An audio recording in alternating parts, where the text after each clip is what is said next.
पसरून गडे वाहती त्या धारा विहारे दोहीच्या कोपरा तुम्ही व्हारे दोहीकडे मुख पसरून गडे तुका म्हणे हाती टोका अधिक पुढे नेदी एका तुम्ही व्हारे दोहीकडे मुख पसरून गडे विठ्ठला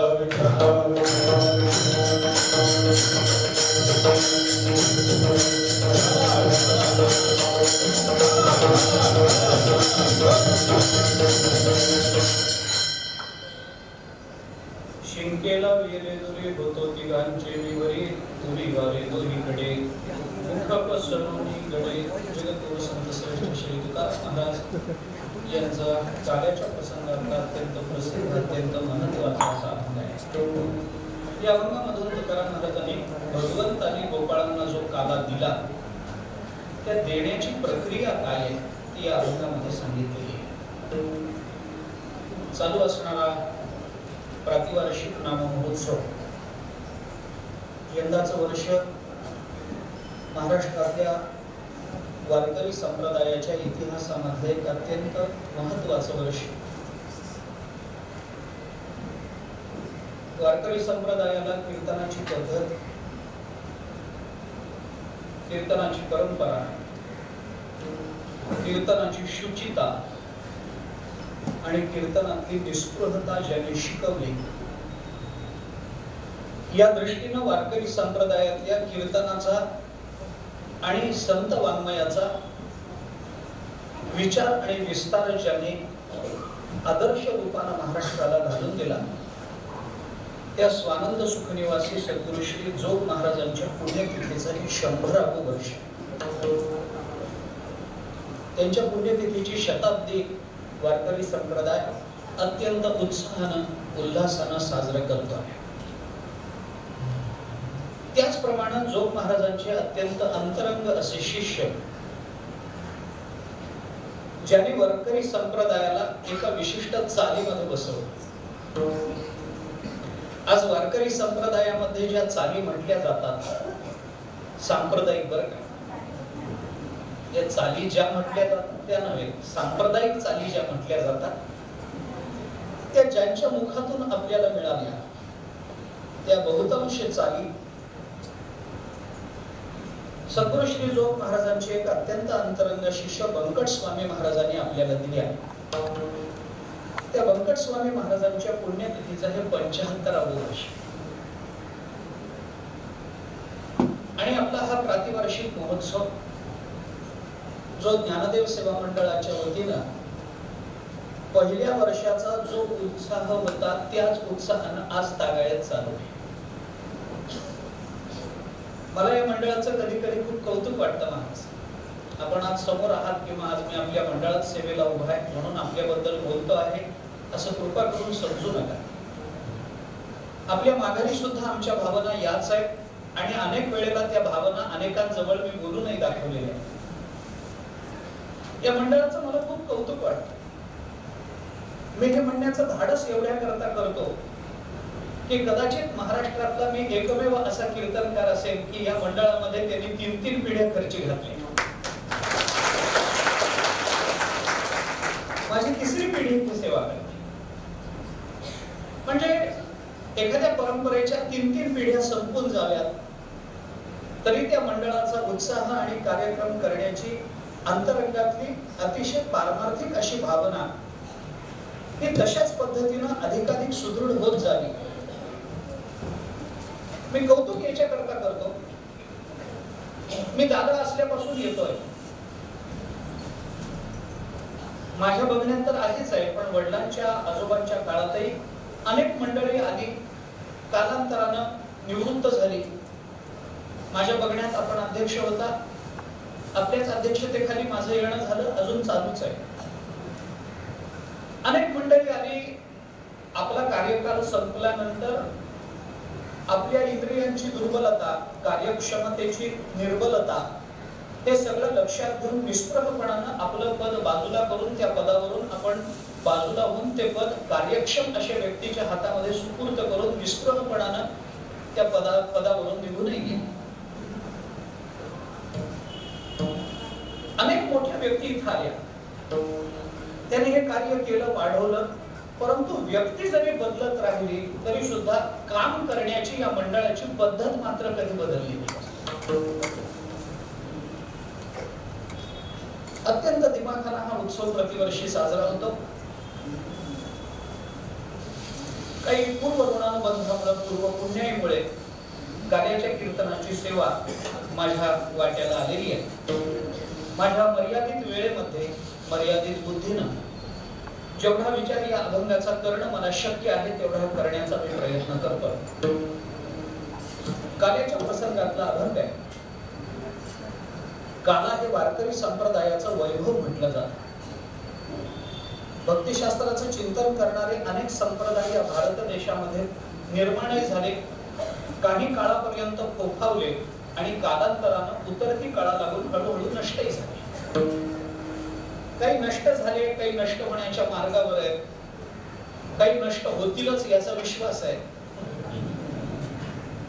परंतु वारकरी संप्रदाय हा असा संप्रदाय आहे ज्या ज्ञानोबाराय तुकोबारायांनी भक्ती शाखेचा या अर्थाने विचार करून ज्या पद्धतीने ती पुढच्या पिढीच्या हातामध्ये दिली, ती भक्ती शाखा नारद महर्षींच्या शब्दामध्ये सांगायचं झालं तर गुणरहितम कामनारहितम प्रतिक्षण वर्धमान अशा स्वरूपानं अधिकाधिक विस्तारित होत गेली.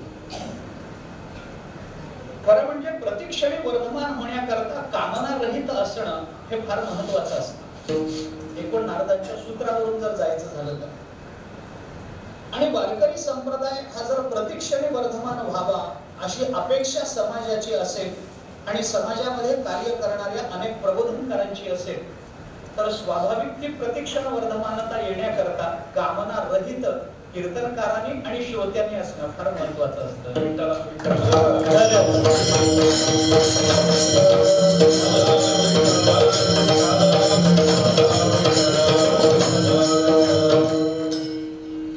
भागवताच्या महात्म्यामध्ये ज्या वेळेला भागवत सांगायचं कसं या संबंधातले काही खुलासे आहेत. महात्म्यातही आहे, भागवताच्या द्वितीय स्कंधातही त्याचा विचार केला गेलेला आहे. परंतु मला तो सगळाच विस्तार आता करायचा नाही, फक्त आलं उदाहरण म्हणून मी पुढे देऊन जातोय.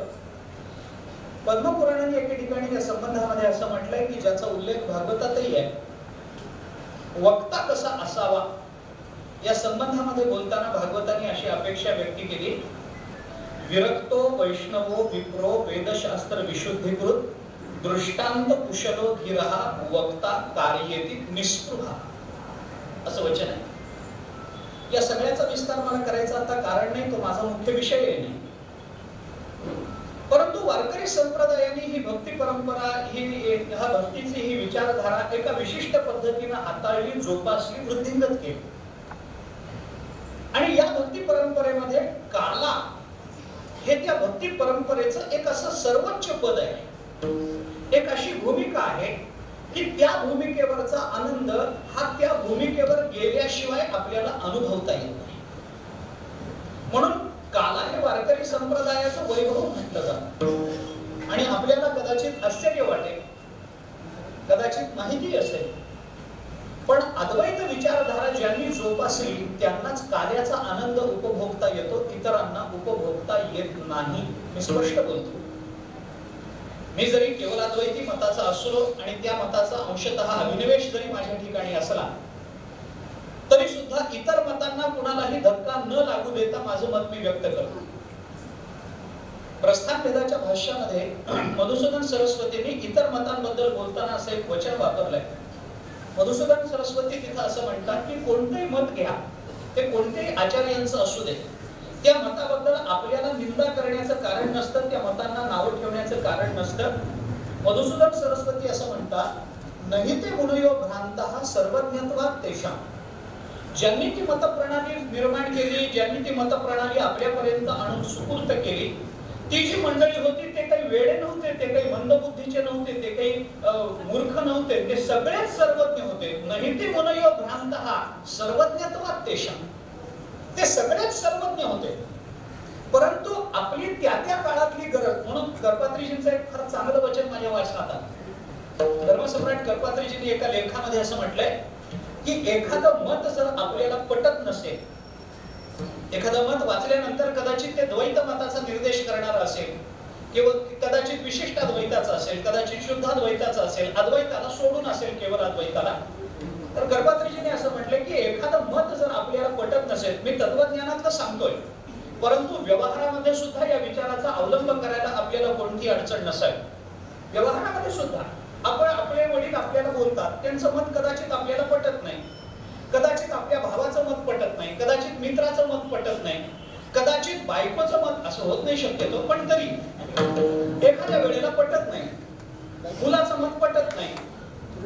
ही मतं जर पटत नसतील तर त्या मताला विरोध करून आपली शक्ती वाया घालवण्यापेक्षा ते मत जे आपण ऐकलेलं आहे त्या मताचा मी अधिकारी नाही असं समजलं की सगळ्याच प्रश्न मिटून जात असतात.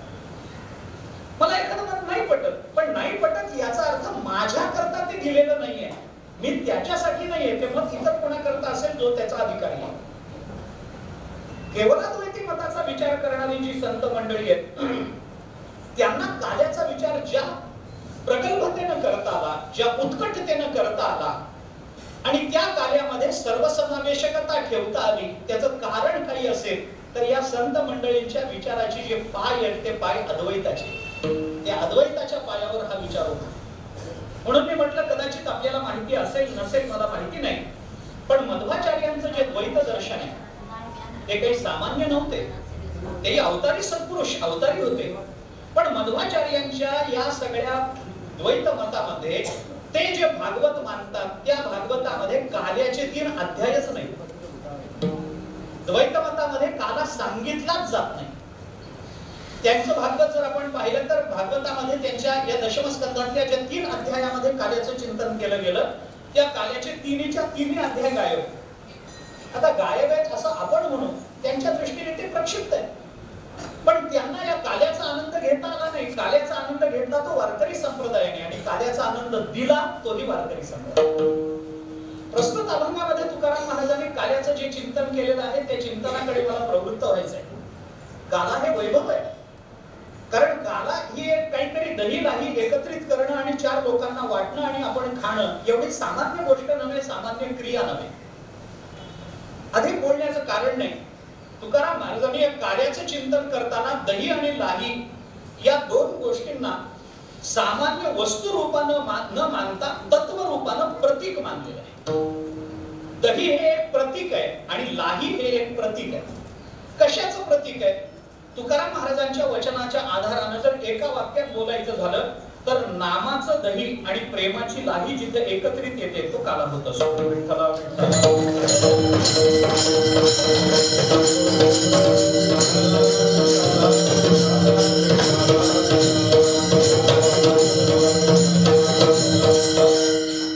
नाम आणि प्रेम यांचं एकत्रीकरण आहे. हरिनामाचा खिचडी काला प्रेमे मोहिला साधने. तुकाराम महाराज म्हणतात नाम आणि प्रेम एकत्रित यावं लागतं आणि ते एकत्रित येणं हे वाटतं तेवढं सोपं नाही. याचा विस्तार खूप होईल, वेळेची मर्यादा माझ्या समोर आहे, तेवढ्या वेळात संपवतो शक्यतो प्रयत्न करतो.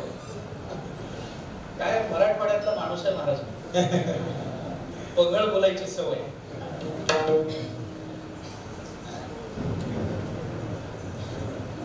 जिथं नाम आहे तिथं प्रेम आहेच याची शाश्वती बऱ्याच वेळेला देता येत नाही, आणि जिथं प्रेम आहे तिथं नाम घेतलं जाईलच याची शाश्वती देता येते. नाम आणि प्रेम एकत्रित येणं हे वाटतं तेवढं सोपं नाही. भगवंताचं नाम मुखाला येणं याच्याकरता काय लागतं? काही लागत नाही, काहीच लागत नाही.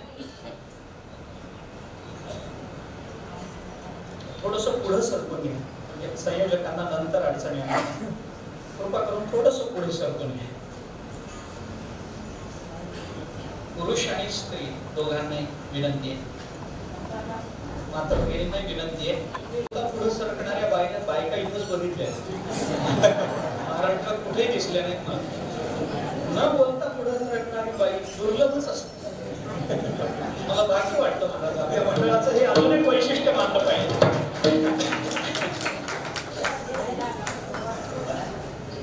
भगवंताचं नाम मुखाला येणं ही वाटते तेवढी सोपी गोष्ट नाही. जयाची वाची पुढा तुझे नाम नाचत असे माझे जन्म सहस्त्र ओळखीचे एक वेळ यावया. ज्ञानेश्वर महाराज भगवंत मुखातून बोलतात. भगवंताचं नाव मुखाला येणं अवघड आहे. भगवंतावर प्रेम करणं अत्यंत अवघड आहे. कार्यापेक्षा वर्तनते भावस्निग्धा सुदुर्लभा. नाम घेणं अवघड नाही. मागे मी कदाचित आपल्याला बोललो असेल, एकच वाक्य बोलीन आणि पुढे जाईल. भगवंताचं नाम मुखाला येणं हे वाटतं तेवढं सोपं नाही असं आपण म्हणतो, पण राम म्हणायला काय लागतं? काय लागतं सांगा. राम म्हणणं ही काही फार अवघड गोष्ट आहे का? कृष्ण म्हणणं ही काही फार अवघड गोष्ट आहे का? रामकृष्ण हरी म्हणायला काही फार परिश्रम लागतात का? फार कष्ट लागतात का? काही लागत नाही ना, मग म्हणत का नाही? मग का म्हणत नाही? त्याचं उत्तर मी देऊन जातो. फक्त राम म्हणायला परिश्रम लागत नाही, राम म्हणणं अवघड नाही, पण राम म्हणण्याची बुद्धी होणं फार अवघड असतं. विठ्ठला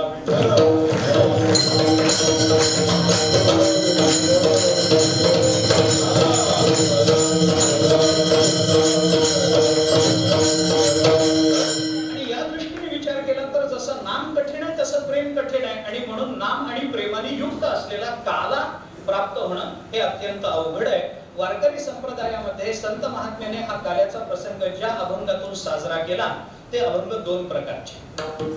काही अभंगातून काला सेवन करण्याच्या भूमिका आहेत आणि काही अभंगामधून काला वाटण्याच्या भूमिका आहेत.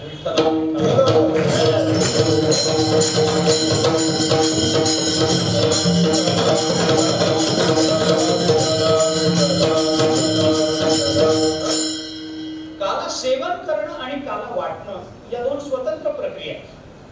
काला सेवन करणाऱ्यालाही अधिकार लागतो आणि काला वाटणाऱ्याला तर लागतोच लागतो. सेवन करणाऱ्याला काय अधिकार लागतो? एके ठाई काला तुका म्हणे भाविकाला. पण कोणत्या भाविका? मनुष्य ज्यात सकळ स्वभावताच भजनशील. कोणत्या भाविकाला? सगळ्या भाविकाला नाही. एके ठाई झालेला जो भाविक आहे त्या भाविकाला काला.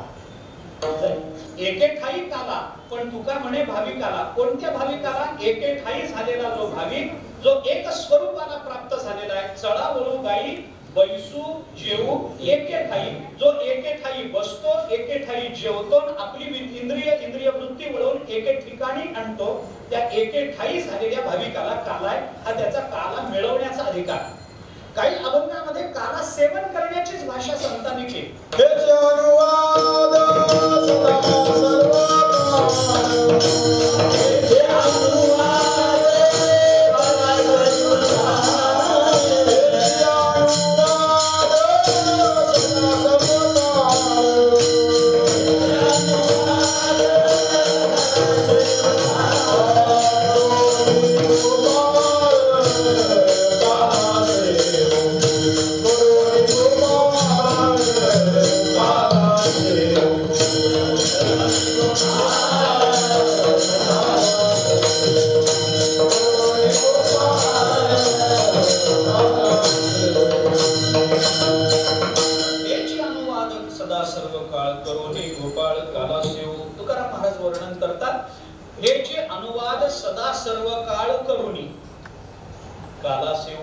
काला सेवन करण्याची काही अभंगामध्ये भाषा आहे. उपजोनिया पुढती येऊ, काला खाऊ दही भात, काला खाण्याची भाषा आहे. आता ह्याची जेऊ सवे घेऊ शिदोरी. आता ह्याची जेऊ जेवण्याची भाषा आहे. आता आपण प्रमाण देऊन आलो ना. चला वळू गाई बैसू जेऊ एके ठाई जेवण्याची भाषा आहे. काला सेवन करणाऱ्याचा अधिकार वेगळा आणि काला वाटण्याचा अधिकार वेगळा. काला कुणाला वाटता येतो? सर्वांना वाटता येत नाही. काला वाटण्याचा अधिकार फक्त दोघांना, एक परमात्मा आणि दुसरे संत. संपलं. तिसऱ्याला काला वाटण्याचा अधिकार नाही. काला वाटावा कोणी? एक तर भगवंताने. भानुदास गीतिगात प्रसाद देतो पंढरीनाथ. एक तर त्यांनी प्रसाद द्यावा, काला द्यावा. नाहीतर एकच टाळी झाली चंद्रभागे वाळवंटी, माझा ज्ञानराज गोपाळाशी लाह्या वाटी. त्या ज्ञानराजाने तरी लाह्या वाटाव्या. एकतर भगवंतानी नाहीतर ज्ञानराज स्वरूपाला जे प्राप्त झाले त्यांनी काला वाटावा, म्हणजे संतांनी काला वाटावा. बाकीच्यांना काला सेवन करण्याचा अधिकार जास्तीत जास्त असू शकतो, काला वाटण्याचा नाही. हा, काला वाटण्याची ज्यांना इच्छा आहे त्याने आधी तुकोबाराय व्हावं, मग काला वाटावा.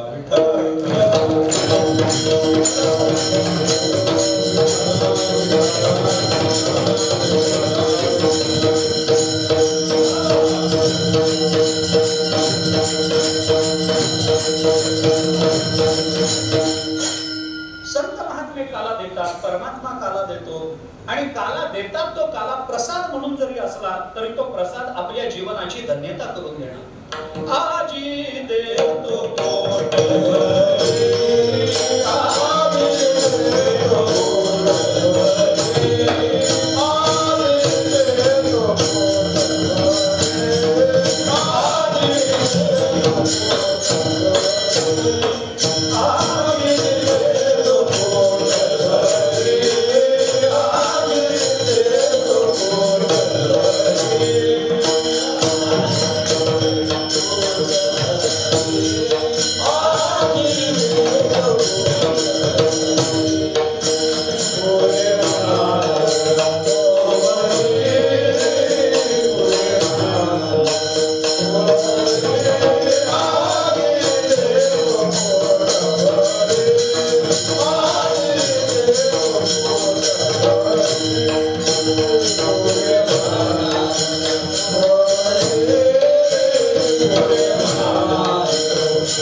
सहज आहे, साधा आहे, सोपा आहे, प्रसिद्ध आहे, परंतु अभंगाचे भाव मात्र खूप भिन्न भिन्न आहेत. चिंतन कशात आहे लक्षात घ्या. शिंके लाविले दुरी म्हणजे काय, ते शिंक म्हणजे काय, ते दुरी का असतं वगैरे वगैरेचा विचार मी करतो, कारण ही अभंगाची भाषा जेवढी आपल्याला कार्याचा प्रसंग सांगण्याकरता म्हणून उपयुक्त आहे, तेवढाच काला या तत्वाचा अर्थ लावणारी लक्षणायुक्त भाषा याच अभंगामध्ये आपल्याला सापडणार. हा अभंग म्हणजे कार्याची फक्त प्रक्रिया नाही, कार्याच्या चिंतनाची ही प्रक्रिया आपल्याला मानावी लागणार. मी लक्षणेने काय अर्थ करायचा तो करतो, नंतर वेळेच्या मर्यादेत पुन्हा पुन्हा हे म्हणतो बरं का. वेळेच्या मर्यादेमध्ये मला थोडा विचार त्याच्या पूर्वीचा सांगायचा. मला सगळाच विचार अभंगाचा बोलता येणार नाही, म्हणून आधीचा भाव थोडासा बोलून घेतो. आम्हाला काला सेवन करायचं आहे ना, सेवन करायचं आहे, काला द्यायला भगवान तयार आहेत ना, तयार आहेत, मग अडचण कुठे आहे? आम्ही घ्यायला तयार आहोत, ते द्यायला तयार आहेत, मग तुम्ही द्या आम्ही घेतो. अडचण कशात आहे? त्याला दुर्लभ मानायचं कारण काय? गोष्ट खरी आहे, ते द्यायला तयार आहेत, आम्ही घ्यायलाही तयार आहोत, पण आम्ही घ्यायला कोणत्या अर्थाने तयार आहोत हे आम्हाला माहिती नाही. आमचा अधिकार काय, आम्ही त्याच्याकरता पूर्वतयारी काय केली आम्हाला माहिती नाही. अहो साधा विचार आपण करा, प्रपंच करणाऱ्याला सामान्य प्रपंच करण्याकरता जर स्वतःचा अधिकार अधिकार सिद्ध करावा लागत असेल तर या तत्वज्ञानातलं अत्युच्च शिखर म्हणजे जर काला असेल तर तो काला सेवन करण्याकरता आपल्याला अधिकार असायला नको. सामान्य संसार आपल्याला करायचा असेल तर अधिकार लागतो. काही अधिकार असल्याशिवाय आम्ही प्रपंच करू शकत नाही. मी कितीतरी उदाहरण आपल्याला या संदर्भामध्ये देईन जाता जाता. साधं उदाहरण मी आपल्याला सांगतो. तुम्हाला मतदान करायचंय, सर्वांना अधिकार आहे, गोष्ट खरी आहे. या देशामध्ये जन्माला आलेला प्रत्येक नागरिक मतदान करू शकतो, गोष्ट खरी आहे. परंतु त्याला काही अधिकार लागतो का नाही? काय अधिकार लागतो? कमीत कमी 18 वर्ष पूर्ण झालेली पाहिजे. 18 वर्ष जोपर्यंत आपल्याला पूर्ण होत नाही तोपर्यंत आपण पंतप्रधान कोण हे ठरवू शकत नाही. तोपर्यंत आपण मुख्यमंत्री कोण हे ठरवू शकत नाही. तोपर्यंत कोण मंत्री होईल, कोण निवडून येईल आम्ही ठरवू शकत नाहीये. एक सामान्य मत द्यायला बरं ज्यांना दिला जातो त्यांचा अधिकार बघायचा नसतो. लोकशाही आहे, ज्यांना ते मत द्यायचं आहे त्यांचा अधिकार काय आहे हे बघायचं नाही. आपल्याला काय अधिकार आहे एवढाच विचार आपण करा. कारण ते सगळे अधिकाराच्या अतीत गेलेली मंडळी असतात. ती सगळी मंडळी अधिकाराच्या पलीकडे पोहोचलेली आहेत. सामान्य बुद्धीने त्यांचा अधिकार आपल्याला ग्रहणच करता येत नाही, कारण त्यांच्या लीलाच आपल्या बुद्धीला कळत. त्यामुळे त्यांचा अधिकार आपण ठरवायचा नाही. आपला अधिकार काय पाहिजे? 18 वर्ष पूर्ण झालेली पाहिजे, तर नख काळं करून घेता येतं, तरच करून घेता येईल, तोपर्यंत करून घेता येणार नाही. साधी गोष्ट आहे. ज्या एका घटनेला आपण आपल्या प्रपंचाचं उपलक्षण किंवा प्रतीक मानतो ती लग्न नावाची घटना. लग्न करण्याचा अधिकार सगळ्यांना आहे की नाही?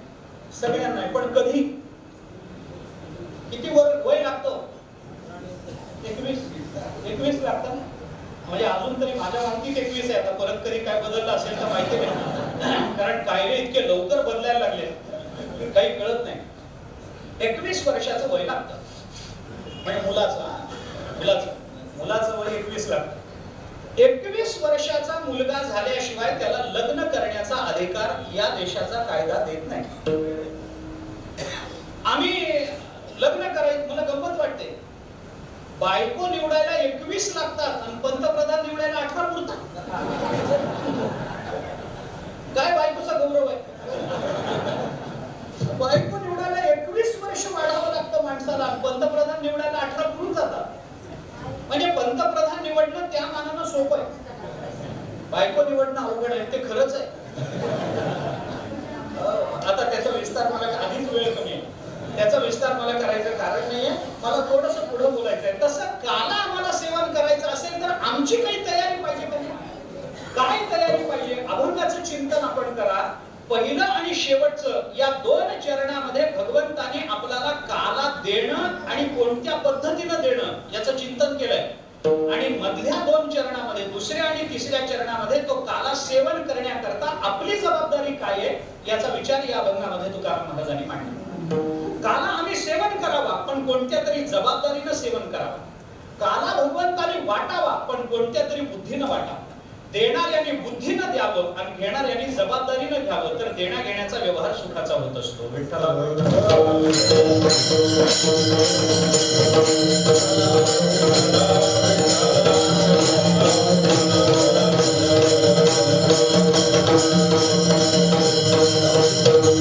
तिघांच्या वर जाऊन देणं आणि अधिक गुणीपणा न करता देणं हे देणाऱ्याची जबाबदारी आहे. आणि घेणाऱ्याची जबाबदारी काय? त्यांनी दोन्हीकडे होणं आणि मुख पसरून उभं राहणं ही घेणाऱ्याची जबाबदारी. मला देणाऱ्याच्या जबाबदारीवर आता भाष्य करायचं नाही, मला बोलायला नंतर वेळ राहणार नाही, म्हणून मी आता थोडासा या प्रस्तावनेमध्ये हा विचार आपल्या समोर ठेवतोय की आपली जबाबदारी काय आहे याची आपल्याला जाणीव असली पाहिजे. कर्म करताना माझी जबाबदारी काय? ज्ञान प्राप्त करून घेताना माझी जबाबदारी काय? भक्ती करताना माझी जबाबदारी काय? एखाद्याशी बोलताना माझी जबाबदारी काय? मी एखादा सिद्धांत ज्या वेळेला मांडतो तेव्हा तो सिद्धांत सिद्ध करून देण्याची जबाबदारी स्वाभाविक वक्त्यावर येते. मी एखादा प्रमाण ज्या वेळेला देतो तेव्हा त्या प्रमाणाची जागा सांगण्याची जबाबदारी माझी आहे ना. मला असं एक प्रमाण आठवतं म्हणून माझ्याच मनाचं एखादं प्रमाण दिलं तर मला चालत नाही. दिलेलं प्रमाण मला गाथ्यामध्ये दाखवावं लागतं की या अभंगामध्ये आहे. अर्थात ज्यांना प्रमाणच पाठ आहे त्यांच्यावरती जबाबदारी येत नाही. कारण प्रमाण देताना काय झालं, ते प्रमाण कोणत्या अभंगात आलं याचा विचार करण्यापेक्षा ते प्रमाण, त्या प्रमाणामध्ये आपल्याला अपेक्षित शब्द आहे का नाही एवढाच विचार करणं, एवढंच सध्या शक्य झालं. एक परवा मी बोललो, एक शब्द दिसला की तो शब्द जिथं जिथं दिसला तिथलं तिथलं काढून आणणं याला प्रमाण म्हणत नाही, याला प्रमाण देणं म्हणत नाही. निदान सांप्रदायिक कीर्तन शैलीमध्ये तरी म्हणत नाही. मला बाकीचा विचार करण्याचं कारण नाही. मला जर मनावर बोलायचं असेल तर जिथं जिथं मन शब्द आला तिथलं तिथलं प्रमाण काढलं त्याच्यामध्ये टाकून दिलं असं नाही चालत. प्रमाण हे आशयघन असावं, ते शब्दनिष्ठ नसावं अशी एक कीर्तनाची अपेक्षा असते. आता पुन्हा तेच आहे, माझा तो विषय नाहीये पण काय करू. प्रमाण म्हणून काही म्हटलं जातं, कुणाचं आहे जबाबदारी नाही. मी जर एखादं प्रमाण देत असेल तर ते प्रमाण सिद्ध करून देण्याची जबाबदारी माझी आहे. मी जर एखादा सिद्धांत कीर्तनामध्ये मांडत असेल तर तो सिद्धांत सिद्ध करून देण्याची जबाबदारी माझी आहे. मला जर ते सिद्ध करून देता येत असेल तरच मला मांडण्याचा अधिकार आहे. जबाबदारीचा विचार करा. तुम्ही कीर्तनाला बसला, तुमची काही जबाबदारी आहे की नाही? कीर्तन ऐकायला बसणाऱ्याची काही जबाबदारी आहे का नाही? आहे, म्हणावं लागतं तुम्हाला. आता जरी तुम्ही हो नाही काही मान हलवली नाही तरी जबाबदारी आहे ना. कमीत कमी मी बोलल्यावर तुम्हाला कळलं आहे असं चेहऱ्यावर दाखवण्याची जबाबदारी तरी तुमची आहे का नाही? एवढं तरी तुम्ही केलं पाहिजे का नाही? का मी बोलत राहायचं आणि तुम्ही माझ्याकडे बघून ऐकत राहायचं एवढाच तो सामान्य व्यवहार आहे का? मी काहीतरी सांगतो ते तुम्ही आत्मसात करता. तुम्ही आत्मसात केलेलं तुमच्या चेहऱ्यावरून किंवा अंगशैलीतून प्रकट होत असेल, शरीर शैलीतून प्रकट होत असेल तर ती आपली जबाबदारी आहे का नाही? ती आपली जबाबदारी मानली पाहिजे. जोपर्यंत ती जबाबदारी आपण स्वीकारत नाही, आता ही सगळी टाळकरी मंडळी उभी आहे, यांची काही जबाबदारी आहे की नाही? मी बोलतो त्या बोलण्याला अनुषंगिक एखादं उत्तम प्रमाण, चपकल प्रमाण सापडलं असेल तर लगेच देणं सुदामची जबाबदारी आहे का? ती जबाबदारी आहे, ती महाराजांची जबाबदारी आहे की बाबा नाही नाही हे प्रमाण इथे चपकल बसतं, हे दिलं पाहिजे म्हणजे हा सिद्धांत जास्त स्पष्ट होईल. ही जबाबदारी आहे. हे पगवाज वाजवणारी मंडळी आहे, यांची काही जबाबदारी आहे का नाही? का माझं बोलणं चालू असताना तुम्ही वाजवतच राहणार असं नाही चालत ना. पण मधून मधून एखादा हात टाकून मला स्वर देणं तुमची म्हणजे सांगत नाही जबाबदारी काय तेवढं सांग. प्रत्येकाची जबाबदारी. तसं काला सेवन करण्याची जबाबदारी काय? कोणी खोटं बोलतो. तुकाराम महाराज म्हणतात तुम्ही वारे दोहीकडे मुख पसरोनी गडे. मुख पसरोनी तुम्ही दोन्हीकडे होणं ही काला सेवन करणाऱ्याची जबाबदारी आहे. वाहती त्या धारा घ्या रे घ्या, आज्ञार्थक क्रियापद आहे. घ्या रे दोहीच्या कोपरा, दोन्हीच्या कोपऱ्याने ते घेणं ही काला सेवन करणाऱ्याची जबाबदारी. मुख पसरोनी गडे, दोन्ही आपलं तोंड पसरून दोन्ही बाजूला उभं राहा बाबा, ही तुमची जबाबदारी आहे भगवान म्हणतात. आता याच्यामध्ये सांगायचं काय? म्हणून मी म्हटलं की काला दहीहंडी फोडताना लगेच श्रोत्याने उठावं आणि याच्या दोन्ही बाजूला आ करून उभं राहावं अशी अपेक्षा नाही ना. म्हणून काल्याचं कीर्तन ही एक लक्षण आहे. काल्याचं कीर्तन ही जशी एक भक्ती परंपरा आहे, भक्तिशास्त्रातला एक प्रमुख सिद्धांत आहे, ज्या पद्धतीने भक्तिशास्त्रातली एक प्रमुख लीला आहे त्याच पद्धतीने भक्ती आणि ज्ञान यांच्या समन्वय शास्त्रातला हा एक प्रमुख सिद्धांत आहे, एक प्रमुख लक्षण म्हणून आपल्याला काल्याचा विचार करावा लागणार. काय होतं दुर्दैवाने की काला म्हटलं की त्याच्याकडे फार सामान्यत्वाने बघायची सवय आहे. काला म्हणजे काय? काही नाही. आमच्याकडे तर लोकांनी असं सांगितलंय काला म्हणजे आलेल्या लोकांना घरी जायला दिलेली परवानगी. जेवत राहतात, ऐकणारे ऐकत राहतात, करणारे काला करत राहतात असं नाही. काला हा सुद्धा एक फार प्रमुख सिद्धांत आहे, म्हणून त्याला लक्षण म्हणा.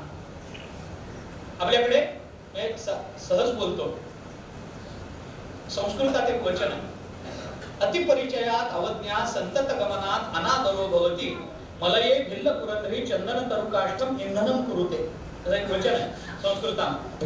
अतिपरिचय झाला की अवज्ञा होत असते. पसायदान सगळ्यांना पाठ आहे, अर्थाकडे लक्षच नाही. हरिपाठ सगळ्यांना पाठ आहे, अर्थाकडे लक्षच नाही. पाठ आहे म्हणून तोंडात आलं म्हणत राहायचं. पसायदान म्हणजे काय? काही नाही. मला एकाने सांगितलं पसायदान म्हणजे काही नसतं महाराज, पारायण झाल्यावर पोथीला वस्त्र गुंडाळेपर्यंत काहीतरी म्हणावं लागतं म्हणून म्हणायचं. कशा करता हे काही पसायदानाचा अर्थ बघितला तर मानवी जीवनाचा इतका उत्तुंग आलेख आतापर्यंत कोणत्याही विचारवंतांनी मांडलेला नाही. खळांच्या व्यंकटीपासून सुरू झालेलं मानवी जीवन दृष्टादृष्टाच्या विजयापर्यंत जाऊन पोहोचतं.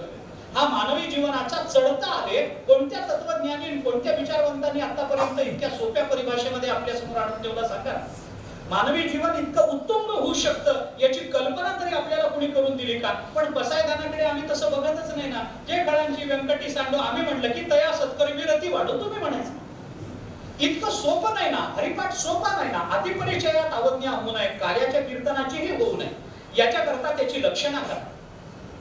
तुम्ही मारे दोन्हीकडे मुख पसरोनी तुम्ही दोन्हीकडे व्हा आणि कुणी व्हा?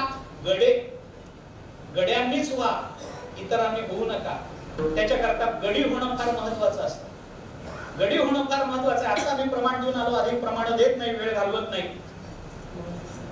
माझे गडी कोण कोण निवडा भिन्न या कुणी. गडी शब्द वापरता तुकाराम महाराज. भागवतामध्ये 2 घटना अशा आहेत. एका घटनेमध्ये पुरुषाचा संबंधच नाही आणि एका घटनेमध्ये स्त्रीचा संबंधच. रास क्रीडेमध्ये पुरुषाला प्रवेश नाही आणि कार्याच्या चिंतनामध्ये स्त्रियांना प्रवेश. भगवंताने गोपिकांना बरोबर घेऊन मडकी फोडली नाही आणि रास क्रीडेमध्ये गोपाळांना बरोबर घेऊन भगवंतांनी नृत्य नाही केलं. तिथं गोपिकाच आहे. भगवंतांनी जी रास त्याला हल्लीसत नृत्य म्हणतात. भरत मुनींनी नाट्यशास्त्रामध्ये त्या नृत्याला हल्लीसत नृत्य असं नाव दिलं. भगवंतांनी जे नृत्य रास क्रीडेमध्ये केलं त्याला हल्लीसत असं नाव आहे. हे हल्लीसत नृत्य 3 पद्धतीचं असतं. भरत मुनींनी नाट्यशास्त्रात चिंतन केलंय. अभिनव गुप्तांनी नाट्यशास्त्राच्या भाष्यामध्ये त्याचा विचार केला. आपल्याला भागवत सोपं वाटतं पण त्याचे संदर्भ कुठून कुठून सापडतात आपण एकदा तपासा. साधं नाही. विद्यावतां भागवते परीक्षा असं वचन आहे. भागवत म्हणजे विद्यावानांची परीक्षा आहे, सामान्यांची परीक्षा नाही. विद्यावतां परीक्षा. ते हल्लीसत नृत्य आहे. तिथं स्त्रियांनाच प्रवेश, पुरुषांना प्रवेश नाही. भगवान शंकर आले होते मला प्रवेश मिळावा याच्याकरता.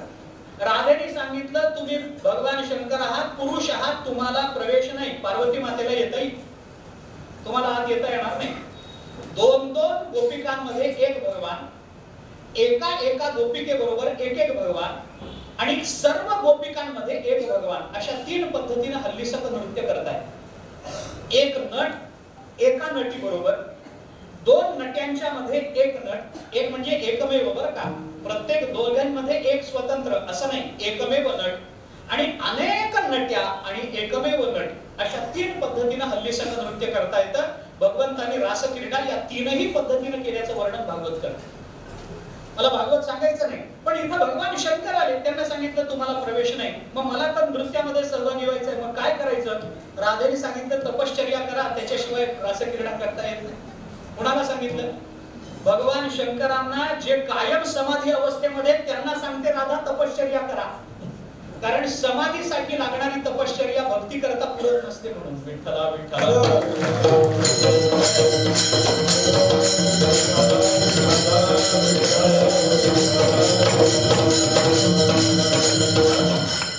भगवान शंकराला एका तळ्यामध्ये जाऊन स्नान करावं लागलं, स्त्री रूप घेऊन यावं लागलं. त्याच्यानंतर रासक्रीडेमध्ये काही तपश्चर्येने प्रवेश मिळाला. तिथं पुरुषांना प्रवेश नाहीये. आणि कार्याच्या प्रसंगामध्ये गोपिकांना बरोबर घेऊन भगवंतांनी काला केला नाही. तिथं गड्यांचाच विचार आहे. तुम्ही वारे दोन्हीकडे मुख पसरोनीकडे. हा पुरुष होणं म्हणजे काय? कार्याच्या प्रसंगामध्ये पुरुष होणं म्हणजे काय? पुरुष शब्दाचा अर्थ काय करायचा? पुरुष ही अर्थते की पुरुषार्थ. पुरुष ज्याच्या आता ते जाऊ द्या, बाकीची व्युत्पत्ती सोडून द्या त्याची. पण पुरुष शब्दाचा अर्थ पुरुषार्थ संपन्न असलेला तो पुरुष. पुरुष शब्द या अर्थाने वापरला जातो वेदांतात. पुरुषार्थ संपन्न. पुरुषार्थ म्हणजे काय?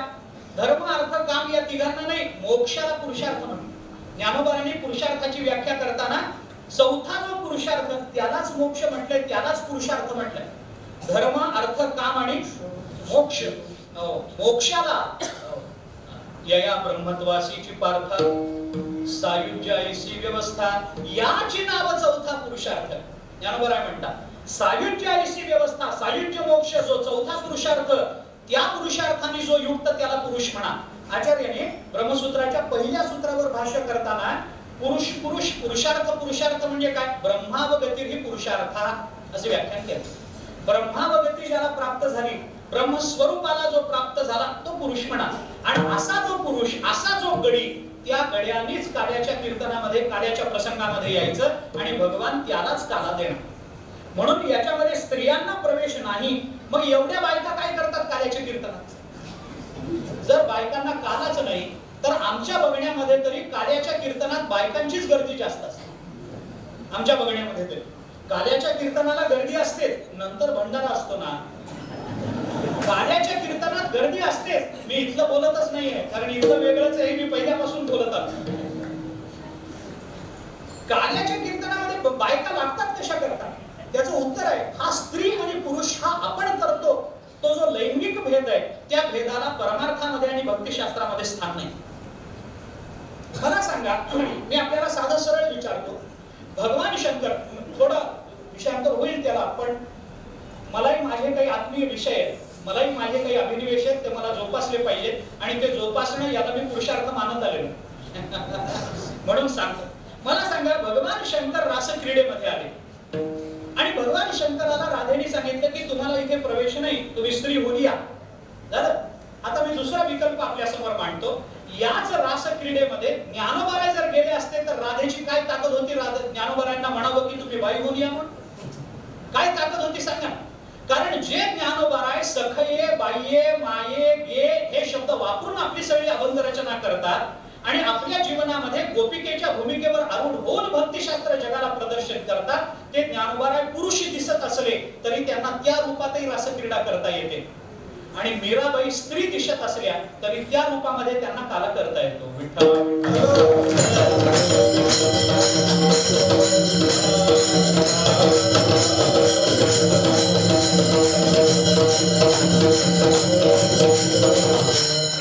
या सगळ्याचा विचार केला तर स्त्री पुरुष या दोन अर्थाने गडे शब्द आला नाही. इथला गडे हा जो शब्द आहे, हा शब्द परमात्म स्वरूपता, ज्याला सायुज्य मोक्ष प्राप्त झालेला आहे, त्याने काल्याचं सेवन करावं. याचा अर्थ काला हा ज्ञानोत्तर प्रेम लक्षणा भक्तीचं प्रतीक आहे.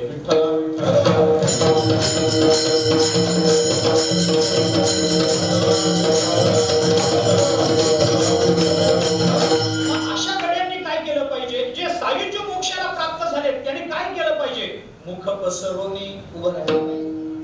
जे अद्वैतामध्ये गेलेले आहेत त्याने पारमार्थिकम, अद्वैतम, द्वैतम, भजन हेतवे, त्या भजनाच्या हेतूने, भक्तीच्या हेतूने, नामस्मरणाच्या हेतूने कल्पित भेदात आलं पाहिजे आणि दोन्हीकडे झालं पाहिजे. तुम्ही वारे दोन्हीकडे. आणि कसं झालं पाहिजे? मुख पसरून गडे. मुख पसरून तुम्ही दोन्हीकडे व्हा. मुख पसरून याचा अर्थ काय? दोन अंगाने याचा विचार करता येतो. मी फक्त एक सामान्यत्वानं तुमच्या माझ्या उपयोगाला येईल असं एक अंग सांगतो आणि पुढे जातो. साधा विचार असा आहे, मुख पसरून राहा. याचा अर्थ काय? याचा अर्थ तयारीत राहा. मुख पसरून राहा म्हणजे काय? तयारीत राहा. कधीही वेळ येऊ शकते. याला वेदांतामध्ये तत्पर असा शब्द. गीता वाचा आपण, मी फक्त एक प्रमाण देईन आणि पुढे जाईल. ज्ञानाच्या प्राप्तीकरता साधकांनी तत्पर असलं पाहिजे. ही भूमिका गीता बोलते की नाही? चौथा अध्याय काढा. गीता काय बोलते? श्रद्धावान लभते ज्ञानम तत्परः संयतेंद्रियः ज्ञानं लब्ध्वा परां शान्तिं स्थानं प्राप्स्यति शाश्वतम्. गीता हे बोलते तेव्हा तत्पर, अनेक ठिकाणी तत्पर शब्द आलाय, पण मला आता जास्त लांबवायचं नाही. तत्पर राहता आलं पाहिजे. माणसाने तत्पर असावं. कोणत्या क्षणी काय होईल याचा नेम नसतो. तत्पर असावं. कोणत्या कारणाकरता? मी दोन कारणाकरता तत्परता सांगतो. साधं बोलतो. दोन कारणाकरता साधकांनी तत्पर असावं. कोणताही विकार नजर चुकून आमच्या जीवनात प्रवेश करू शकतो, हा एक धोका आहे. आणि भगवान कधीही कृपा करू शकतात, हाही एक त्याच्यातला जास्त महत्त्वाचा भाग आहे. भगवान कधीही कृपा करू शकतात, तत्पर असलं पाहिजे. विकार कधीही मनात प्रवेश करू शकतो, तत्पर असलं पाहिजे.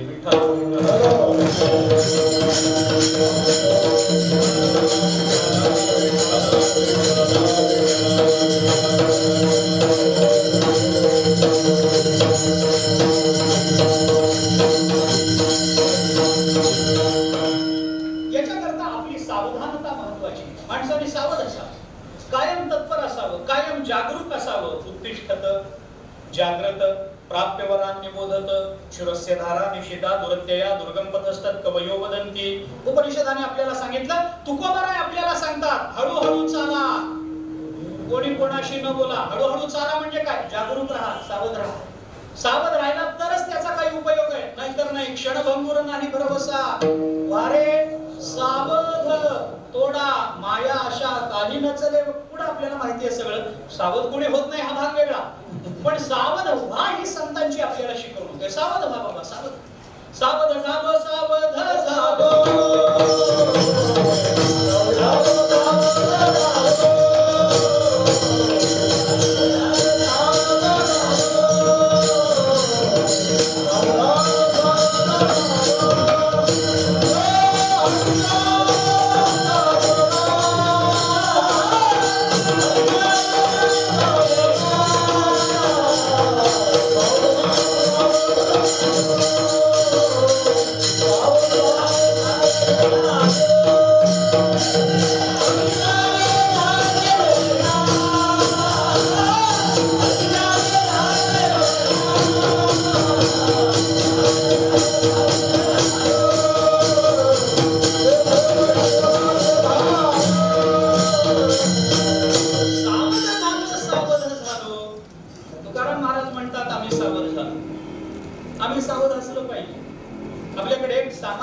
शहरामध्ये किती प्रचलित राहिले मला माहिती नाही, पण आपल्याकडे प्रत्येक गोष्टीला काही निर्बंध आहेत का?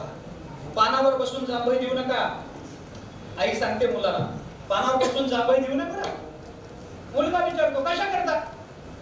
आता काहीतरी त्याला सांगायचं असतं. धर्मशास्त्रामध्ये काही संकेत आहेत, जेवताना पानावर बसून जांभई दिली की पुढचा जन्म गाढवाचा मिळतो.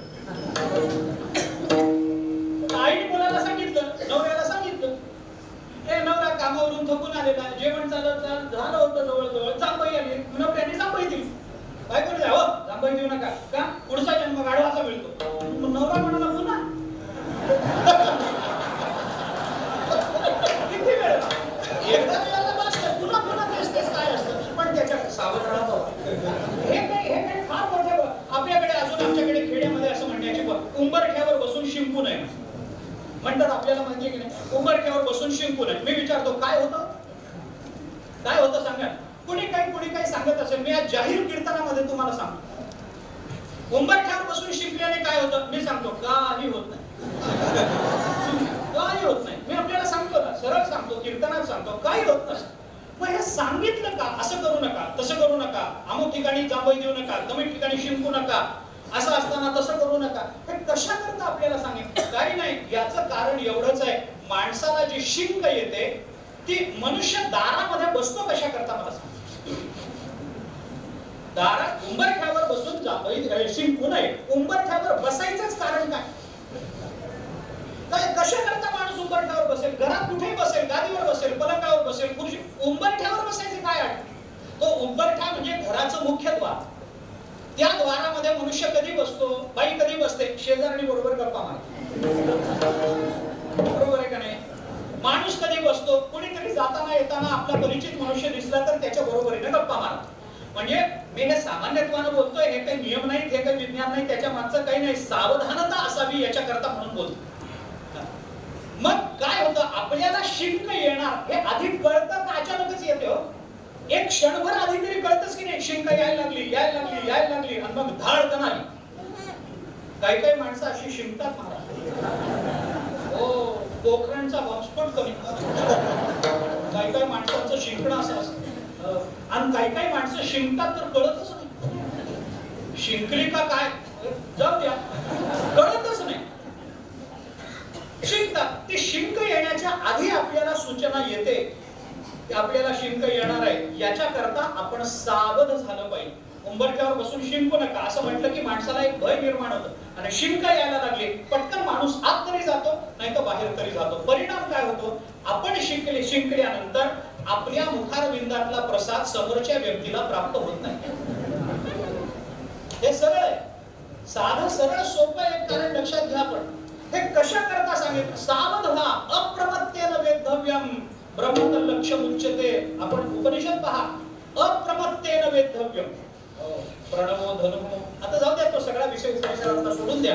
परंतु ओंकार प्रणव शब्दाचा अर्थ प्रणव, हे आपल्या हातातलं धनुष्य आहे. आता ते जाऊ द्या, त्याच्या पुढचा विचार सोडून द्या. आणि लक्ष्य काय आहे? त्या धनुष्यबाणातून आपल्याला काय ब्रह्म लक्ष्य उच्चते, त्या प्रणवानं आपल्याला ब्रह्म प्राप्त करून घ्यायचंय. पण धनुष्यातून बाण मारणारा कोणीही धनुर्धारी बेसावधपणानं बाण मारेल तर चालेल का? चालणार नाही. अप्रमत्तेनं वेधव्य. त्याच्याकरता तुम्ही सावध असलं पाहिजे. हे जसं उपनिषद बोलतात, जसे संत महात्मे बोलतात, तसं आपल्या जीवनामध्ये विकार निर्माण होऊ नये याच्याकरता माणसानं कायम तत्पर असलं पाहिजे. अहो, कामक्रोधाधिक विकार असे महाराज कोणत्या बेसावध क्षणी आपल्या घरात प्रवेश करतील आणि आपल्याला उद्ध्वस्त करून टाकतील सांगता येत नाही. ही तुमची माझी गोष्ट बोलत नाही मी. अर्जुनाची शंका सामान्य नाही. अथ केन प्रयुक्तोयम पापम चरती पुरुषः गडे. मला तिथे यायचंय. पापम चरती पुरुषः किमेच्छनपि वैष्णव. हे कशा करता देवा? हे इच्छा नसताना सुद्धा ही माणसं पाप करतात. कशा करतात? ज्ञानोबारायांनी त्याच्या पुढचा विचार, पुरुष शब्दाचा अर्थ करताना ज्ञानोबारायांनी केलेला अर्थ मला महत्वाचा, गीतेने केलेला महत्वाचा नाही. ज्ञानोबाराय अर्जुनाच्या मुखातून काय प्रश्न विचारतात? देवा हे ऐसे कैसे ज्ञानियाची बुद्धिभ्रंशे. ज्ञानियाची पुरुष शब्दाचा अर्थ ज्ञानोबारायांनी काय केला? ज्ञानियाची बुद्धिभ्रंशे. अरे ज्ञानाची बुद्धी, ज्ञानी माणसाची बुद्धी भ्रमिष्ट होते, काय कारण? त्याला भगवंताने उत्तर काय दिलं? भगवान म्हणतात कामयेश क्रोधयेश रजोगुण समुद्भवः महाशनो महापाप्मा विद्येन मिह वैरिणम. गीता बोलते, भगवान बोलतात, बाबा काम आणि क्रोध हे वैरी असे कोणत्या बेसावध क्षणी आपल्या अंतःकरणामध्ये प्रविष्ट होतील, आपलं जीवन उद्ध्वस्त करून टाकतील सांगता येत नाही. आणि मग एकदा त्या क्रोधाची, कामाची थोडी देखील आपल्या अंतःकरणामध्ये प्रविष्टता झाली, तो प्रवेश झाला की मग नंतर काय होतं हे गीतेने आधीच आपल्याला सांगून टाकलं. ध्यायतो विषयात्पुंसः सर्गस्तेषु उपजायते संजायते कामः कामात् क्रोधो विजायते क्रोधात् भवति सम्मोहः दद्यात् नावसरं किंचित कामादीनां मनागत. दद्यात् नावसरं किंचित कामादीनां मनागत. कामादीनां मी अन्वय दोन्ही लावतो. किंचित कामादीनां मनागपि किंचित अवसरं न दद्यात्. कामाधिकांना आपल्या मनामध्ये प्रवेश करण्याचा किंचितही अवसर देऊ नका. मग याच्याकरता काय करा? आसुप्ते रामृते कालम नयेत वेदांत चिंतय. जोपर्यंत माणसाला झोप लागत नाही आणि जोपर्यंत माणसाला मरण येत नाही तोपर्यंत माणसाने आपला काळ वेदांताच्या चिंतनात घालवा. त्याच्याकरता हे करावं. आसुप्ते हे कालम नयेत वेदांत चिंतया, आमृते हे कालम नयेत वेदांत चिंतया. जोपर्यंत तुम्ही वेदांताचं चिंतन सुरू तरी करा. डोळा लागतो की नाही बघ. त्याचा व्यत्यासही पहा ना, त्याचा व्यतिरेकही पहा ना त्याचा. म्हणजे जोपर्यंत डोळा लागायचा असेल तर काय करावं? तुम्ही वेदांत ब्रह्म माया कीर्तना सुरू तरी होऊ द्या. लागतो की नाही डोळा? डोळा लागतो. मग डोळा लागण्याकरता काय करावं? वेदांताचं चिंतन करावं. हा त्याचा सरळ अर्थ. वेदांताचं चिंतन करा डोळा लागेपर्यंत. वेदांताचं चिंतन करा मरण येईपर्यंत. कामाधिकांना मनात प्रवेश करण्याच्या थोडी देखील संधी उपलब्ध करून देऊ नका. कायम सावध राहा. सावध झालो हरीच्या आलो जागरणा. सावध होऊन आलं पाहिजे. गात जागा, गात जागा, प्रेम मागा विठ्ठला. गात जागा, हे जागा काय? आपल्याला दोन्ही अर्थ सांगितले जातात संप्रदायात नियमाप्रमाणे. गात जा, गा गा म्हणजे अरे, अरे बाबा गात जा. पंढरपूरला जाताना गात गात जा. नुसतं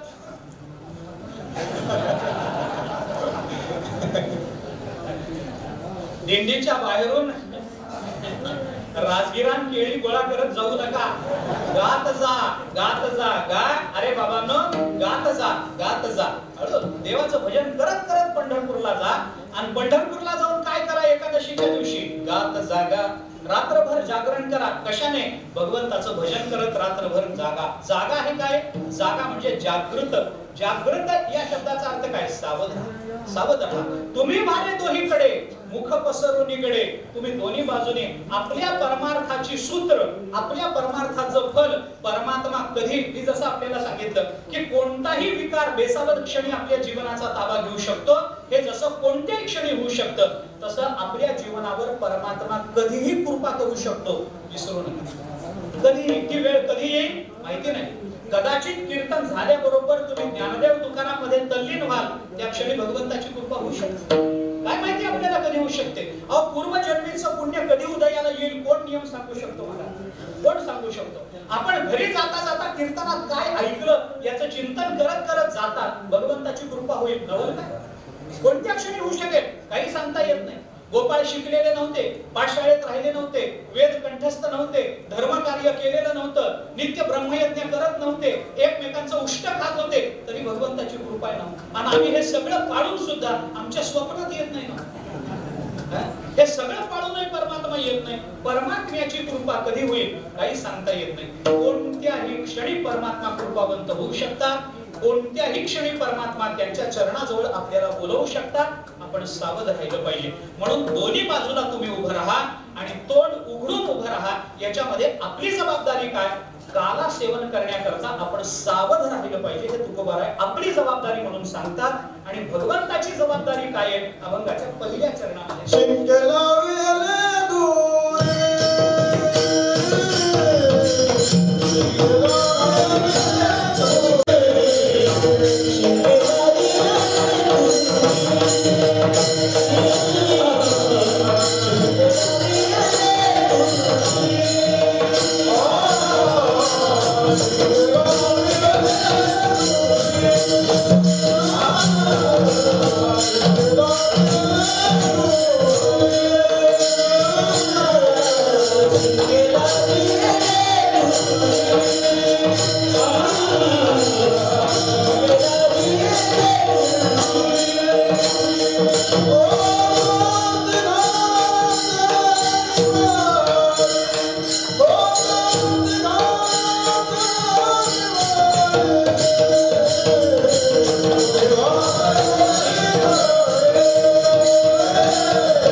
गोष्टी महाराज हे यूट्यूब चॅनल आजच सबस्क्राईब करा.